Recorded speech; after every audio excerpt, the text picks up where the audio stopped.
Bon, mais écoutez, je trouve que cette question, pour moi, ne se pose pas à partir du moment où vous l'avez si bien fait remarquer et préciser. Je suis membre fondateur de la plateforme Ensemble pour le Gabon, au même titre que le président Alain-Claude Bilibinze, et ce que le président dit engage tous les membres de la plateforme. Et d'ailleurs, à l'occasion, j'ai réagi vigoureusement à un post d'un compatriote qui s'attaquait frontalement au Premier ministre Alain-Claude Bilibinze. Ici, il n'est pas question de Bilibinze, il est question de la plateforme Ensemble pour le Gabon. Et nous avons d'ailleurs une charte que nous avons tous signée qui dit que nous sommes solidaires les uns des autres. Le président Alain-Claude Bilibinze est solidaire de la plateforme comme nous sommes solidaires de lui et il n'y a aucun problème. Ce qu'il a dit nous engage tous. Ce qu'il a dit se résume en 7 points. D'abord, il faut dire qu'il y a un recul. Il y a un recul de la démocratie depuis la prise du pouvoir par les militaires. Il y a un recul, les gens sont bâillonnés, les gens sont pourchassés, comment dirais-je, les activistes sont menacés. Il n'y a plus de liberté d'expression ou d'opinion au Gabon. Et ça a été dit par le président et nous sommes tous solidaires de cela. Il a dit aussi au sujet de la loi électorale que les mêmes causes vont produire les mêmes effets. Nous avons vu le dialogue national prétendument inclusif, qui en réalité ne l'a été que de nom, accoucher pratiquement des incongruités. Nous avons vu, bien sûr, le référendum qui a battu les records d'abstention avec plus de 71%, même si les chiffres ont été revus à la baisse par le ministère de l'Intérieur dans la même journée. Donc, nous disons c'est complètement ridicule. Et d'ailleurs, la cérémonie d'hier qui a consisté à signer le décret promulguant la nouvelle constitution à la place de la liberté, alors que le président a un bureau et les décrets ne se signent pas à la belle étoile. C'est regrettable, c'est folklorique. Et ce n'est pas cela qui va contribuer à redorer le blason du pays ou bien sûr à restaurer la dignité des Gabonais. On signe des décrets d'une grande importance comme ça, sous une tente, comme si nous n'avions pas de bureau. C'est dramatique. Donc, ce que le président Alain-Claude Bilibinze a dit, en résumé, il faut absolument que le ministère de l'Intérieur soit dépossédé, bien sûr, de la responsabilité d'organiser les élections. Cela est une conclusion de nos pères fondateurs, de nos prédécesseurs. Il faut parvenir à mettre en place une haute autorité chargée des élections, neutre, qui nous permettra bien sûr d'organiser des élections libres, transparentes, et au lendemain apaisé. Il faut parvenir à limiter bien sûr les seuils de financement des campagnes parce que, comme l'a dit le président Alain-Claude Bilibinze, il y a d'un côté ceux qui sont friqués et qui ont réussi à distraire l'argent du contribuable et il y a bien sûr ceux qui se battent avec leurs petits salaires. Donc il faut arriver à fixer des taux qui ne dépassent pas l'inadmissible. Il faut arriver à mettre en place des mesures qui permettent de sécuriser le vote. Nous avons vu les militaires désormais qui sont partie prenante, mais vraiment à tous les niveaux du processus électoral. Ils ne sont plus neutres, donc il faut Il faut leur retirer ce droit de participer en tant qu'arbitre. Nous avons bien sûr la liste électorale qui pose problème. Il faut pouvoir remettre la liste électorale à plat et puis voilà, repartir sur des fondamentaux indispensables pour éviter les doublons, pour éviter les votes multiples. Voilà, je pense que ce que le président a dit est tout à fait faisable si les nouveaux responsables du pays veulent effectivement amener les Gabonais à vivre des élections apaisées. Non, mais c'est un leurre, le président de la transition, malgré sa volonté de faire vite, il n'y arrivera pas. Les élections à peine auront lieu en août 2025 parce que, vous savez, il faut quand même qu'on parle de la liste électorale. Il faut absolument parler de la liste électorale parce que là, nous avons des décès, nous avons des doublons, donc il faut toiletter la liste électorale. Ça, c'est un préalable. Il faut que le président de la transition accepte que le découpage électoral d'aujourd'hui n'est plus adapté aux réalités, bien sûr, de notre pays. Vous avez Libreville qui a plus de 400 000 électeurs, qui n'a que 23 députés. Et vous avez la province du Haut-Ogooué, pour ne pas la viser, qui a 100 000 électeurs, qui a 23 députés. Ce n'est pas juste. Ce n'est pas juste. La démocratie étant la représentation du peuple par le peuple, on ne peut pas avoir pour 100 000 électeurs 23 députés et pour 400 000 électeurs 26 députés. Ce n'est pas cohérent. Donc il faut absolument faire un découpage électoral. Et puis, vous savez, la province de l'Estuaire, non seulement, et j'ai vu une réflexion qui a été partagée, l'Estuaire, c'est désormais deux provinces. C'est le Grand Libreville et au ministère de la Santé, nous l'avons compris depuis longtemps, nous avons le Libreville Ovendo qui, bien sûr, s'est agrandi avec Akanda et Toum, c'est le Grand Libreville. Et puis, il y a les départements du Komo-Monda, plutôt de la Noya, du Komo-Kango et du Komo-Océan, qui sont absolument, eux aussi, des départements qui participent à l'explosion démographique dans la province de l'Estuaire traditionnelle. Donc, c'est injuste d'aller aux élections en sachant que, mon Dieu, d'abord, la liste n'a pas été revue et on n'a pas d'organe indépendant pour gérer les élections. Et puis on n'a pas réglé les questions de découpage électoral.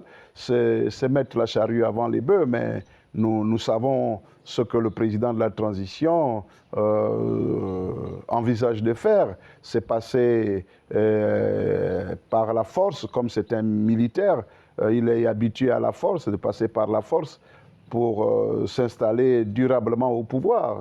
Nous le savons, mais je pense qu'il n'y parviendra pas.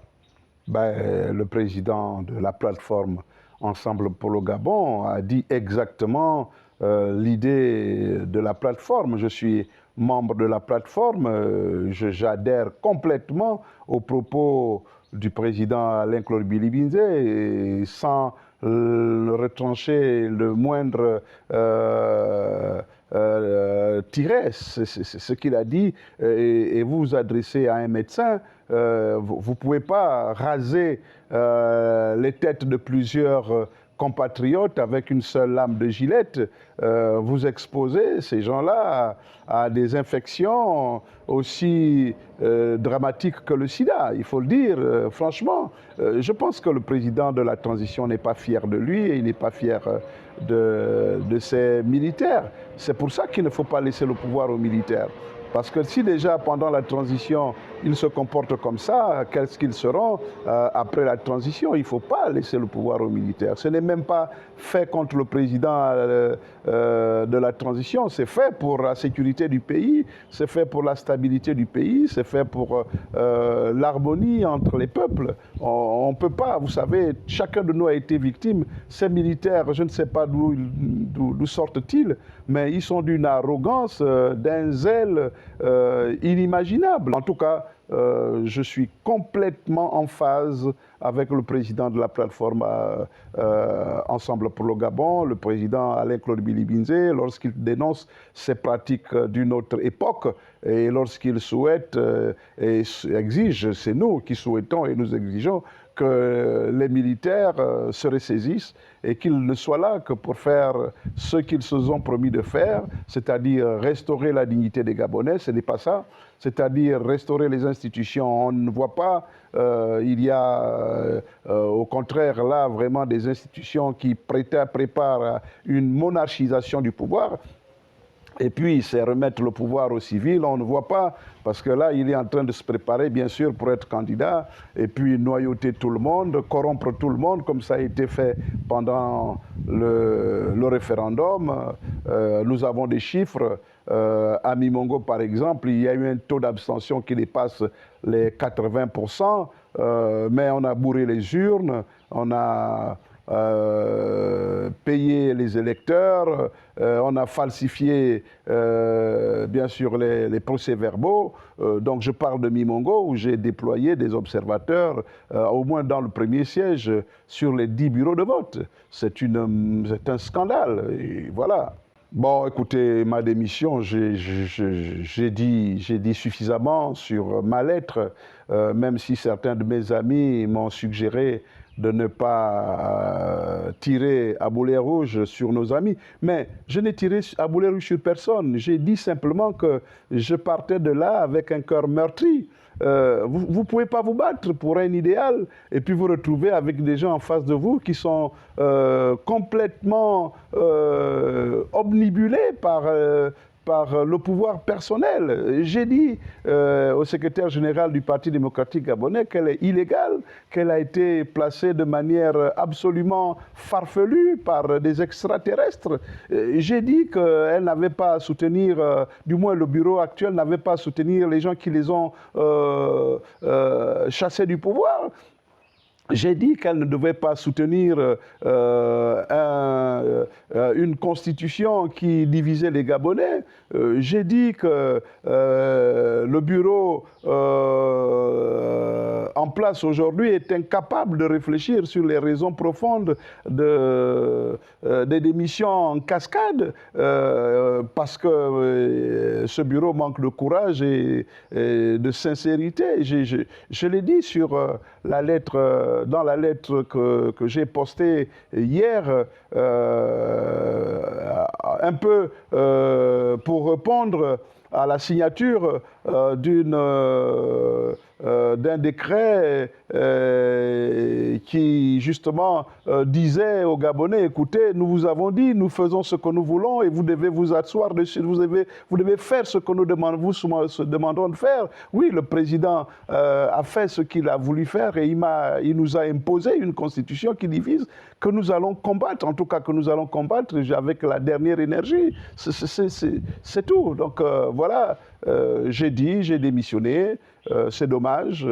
C'est un parti qui a encore beaucoup de choses à offrir aux Gabonais, mais avec des gens comme les dirigeants actuels qui ne sont même pas soucieux de remettre les choses à plat et de partir sur des meilleurs bas. Vous allez voir, le Congrès qui a annoncé va simplement confirmer ce que nous voyons aujourd'hui, peut-être des vice-présidents, peut-être les mêmes secrétaires généraux. Donc voilà, nous avons décidé et vous faites ce que nous avons décidé, et puis c'est tout. Voilà.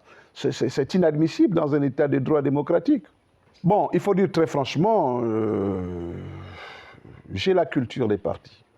D'abord, je suis dans cette affaire depuis 2002, où j'ai posé personnellement ma candidature aux élections législatives à Mimongo et j'étais sous la bannière de mon association qui s'appelait Tsopu en 2002.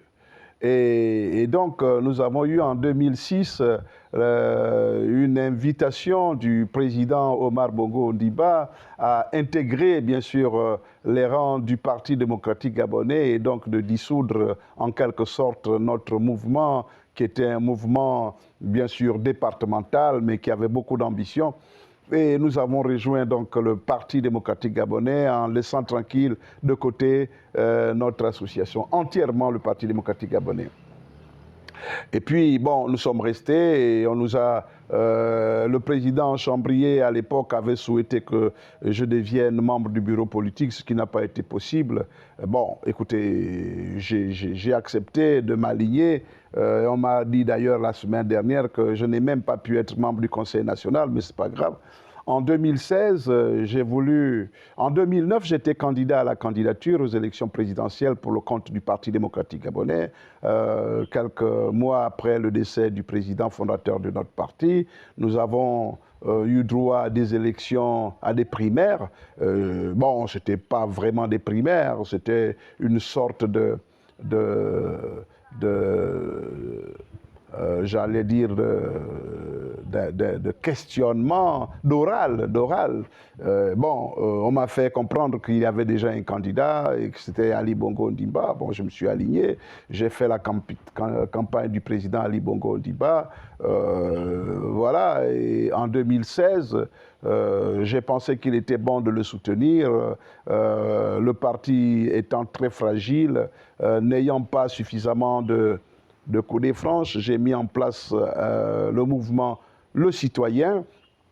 Et donc, Tsopu est devenu mouvement Le Citoyen. Nous avons battu campagne pour le président. Nous avons eu du mal à le faire élire. Vous avez vu les scores. 49, 41 ou 49 pour 47 contre Jean Ping. C'était très, très limite. Et puis, bon, j'ai invité les Gabonaises et les Gabonais en 2023, surtout aux amis du Parti démocratique gabonais, d'envisager un large rassemblement arc-en-ciel. Donc un rassemblement qui, bien sûr, prenait en compte toutes les diversités possibles, qu'elles soient de l'opposition ou de la majorité. Et nous avons vu ce que nous avons vu, les exclusions de la jeune Young Team.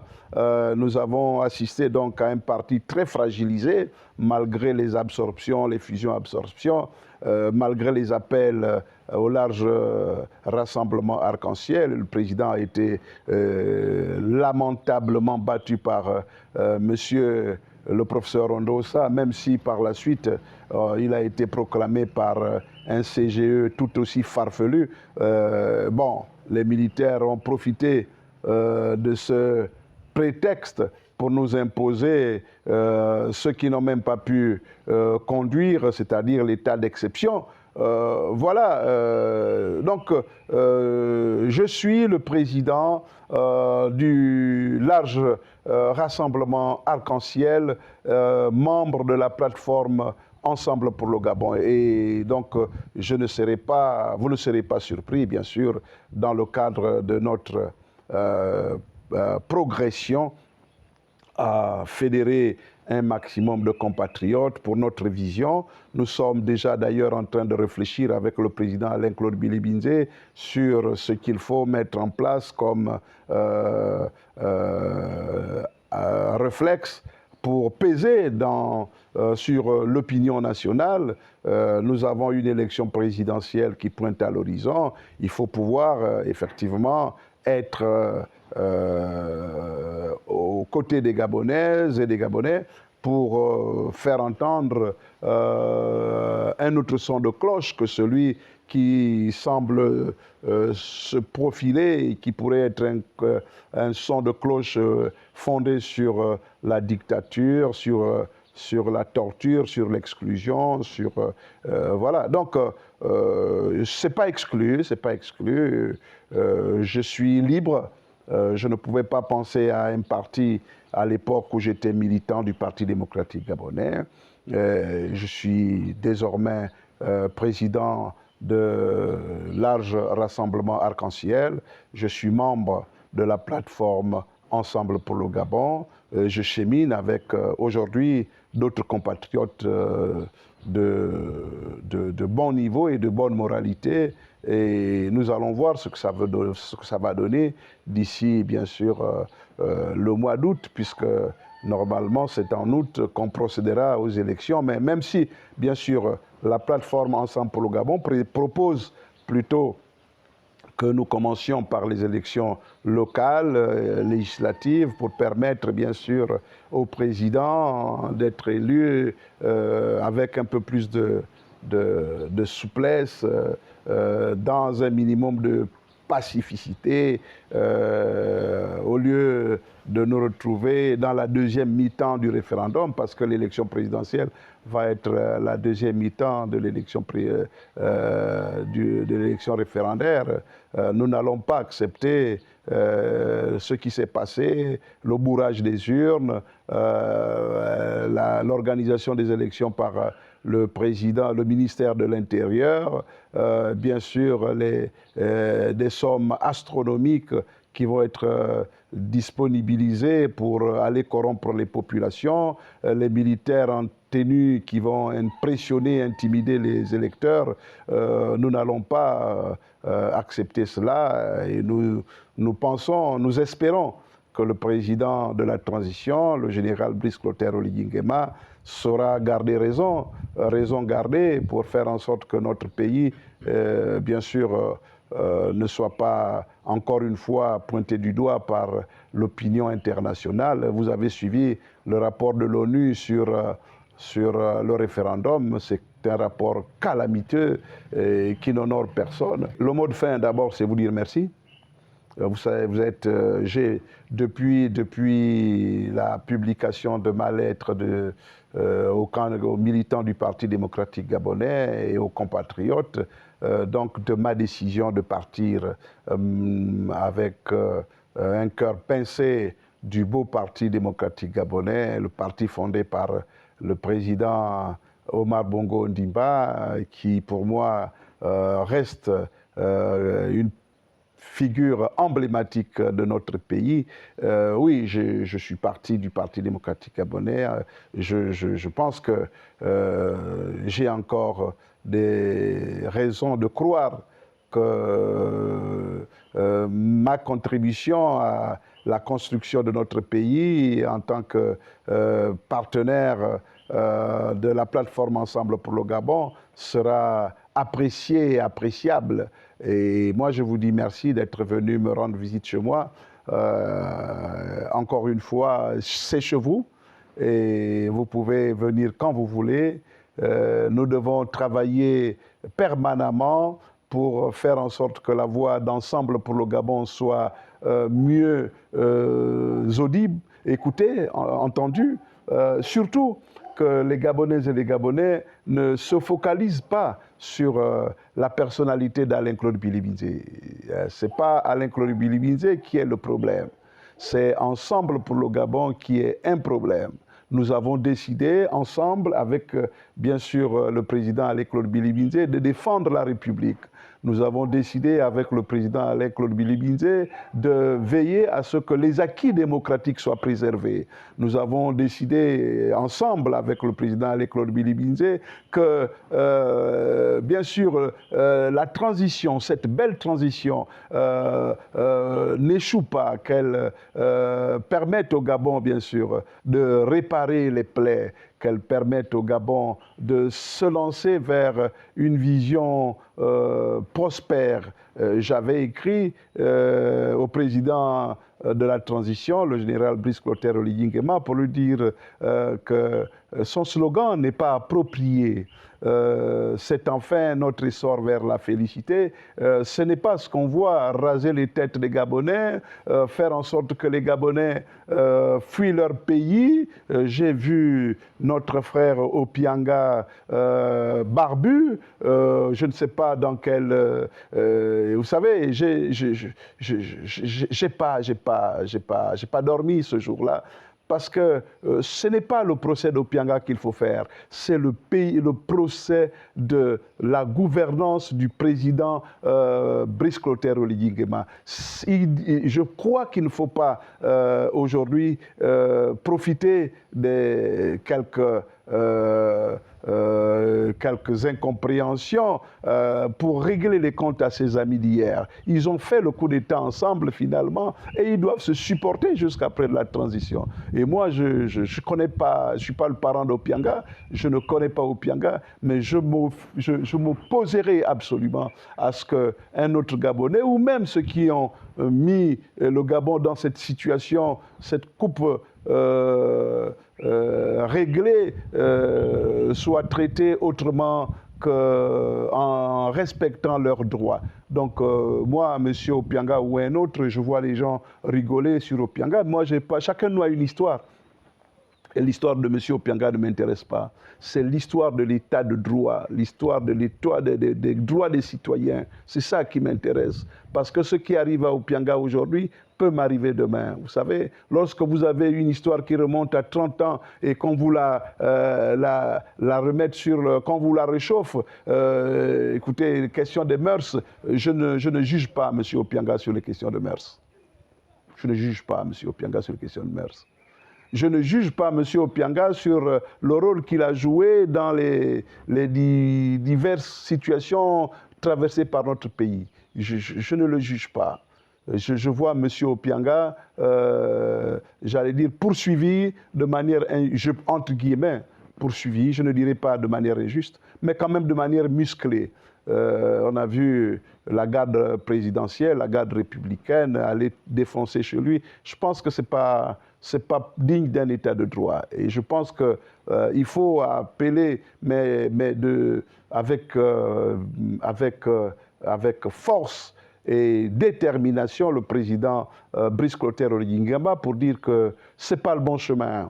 C'est pas le bon chemin. Les militaires ne doivent pas profiter de leurs armes pour terroriser les autres. Les militaires ne doivent pas profiter de leur situation pour, je veux dire, influencer les autres, créer tout le trouble. Monsieur Brice Clotaire Oligui Nguema, ancien aide de camp des présidents précédents, sait que la sécurité, la dignité est quelque chose de non négociable. Et je ne lui souhaite pas ce que vit M. Opianga, mais même pas à un de ses proches. Laisser sa femme, ses enfants, laisser ses affaires, laisser ses parents, c'est difficile, c'est difficile. Je connais le père de M. Opianga sans le connaître lui-même. Il est d'un certain âge. C'est un policier, un capitaine de police à la retraite. Je connais le maire César Opianga.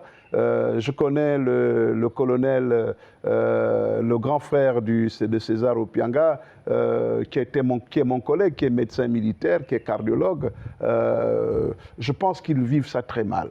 Et je veux leur dire, bon, écoutez, les voies de Dieu sont insondables, il faut rendre grâce à Dieu en toutes choses.